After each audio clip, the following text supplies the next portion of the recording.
Let me address this misinterpretation of both the text and Rabbi Singer's words. The claim given regarding Rabbi Singer that many Christians were right about God appearing in physical form. Let's examine this with proper scholarly rigor, shall we?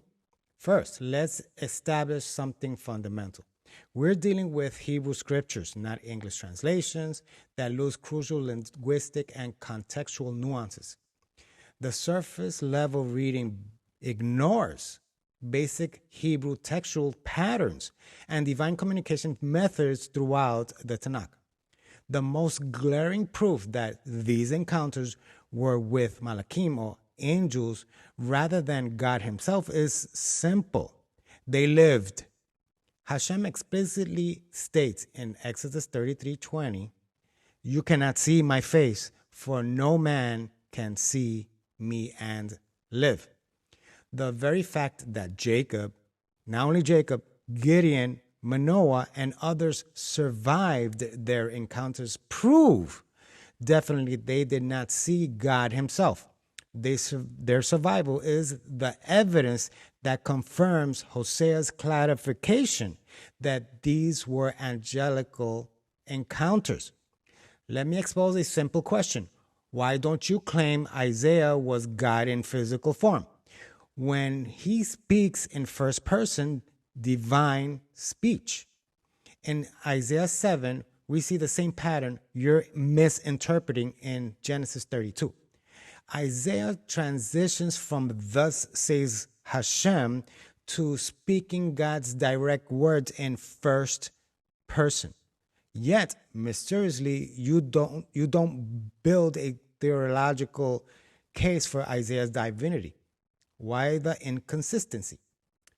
About the mishandling Rabbi Singer's words, taking a clip where he's demonstrating an initial surface reading while ignoring his actual conclusion.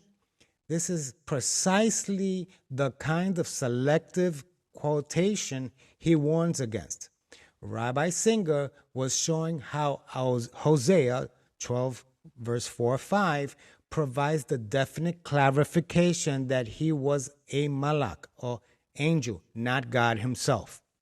Your dismissal of the term malach shows a concerning lack of understanding of biblical Hebrew. Let's look at parallel encounters. Gideon, Judges 6:22 verses 23. Initially thought he was God, feared death, then realized it was an angel and lived. Manoah, Judges 13, verse 21, verses 22. First thought he would die because he saw God, then understood it was an angel and he lived.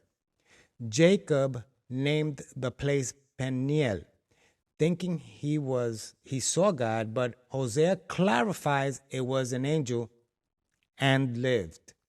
Notice the consistent pattern: initial perception, fear of death, realization or clarification, it was an angel, and survival, proving it wasn't God himself. Your interpretation also directly contradicts Deuteronomy 4, verses 15 and 16, which states, "Watch yourselves carefully, since you saw no form when the Lord spoke to you at Horeb out of the fire." The text explicitly warns against attributing physical form to Hashem. The irony here is that while you accuse others of taking things out of context, your entire argument rests on isolating Genesis 32 from its broader biblical context, ignoring parallel passages that demonstrate the same pattern, dismissing the Tanach's own clarification of Hosea, creating contradictions with explicit divine statements, selectively applying your interpretive method, most crucially ignoring that survival proves these were angelic encounters. Perhaps instead of searching for ways to force the text to fit your theology, you might consider letting the text speak for itself. The fact that these individuals lived tells us everything we need to know about who they actually encountered. Would you like to discuss how the survival of these individuals definitely proves they encountered angels rather than God himself? Or shall we explore why you don't apply the same interpretive framework to Isaiah's first-person divine speech? Now, to the audience, let this analyzation serve as a crucial lesson in proper biblical interpretation. The tendency to read later theological concepts back into the Tanach leads to serious misunderstandings of the text. Remember, the Tanach stands as a complete self-contained revelation.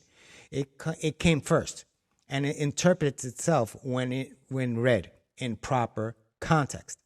Notice how Hosea clarifies Genesis and how patterns throughout the text reinforce consistent principles.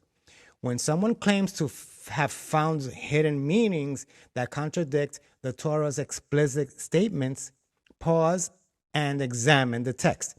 Consider what we've seen. God explicitly states, no one can see him and live. People who encountered malachim or angels lived, proving they didn't see God. The text consistently clarifies initial perceptions.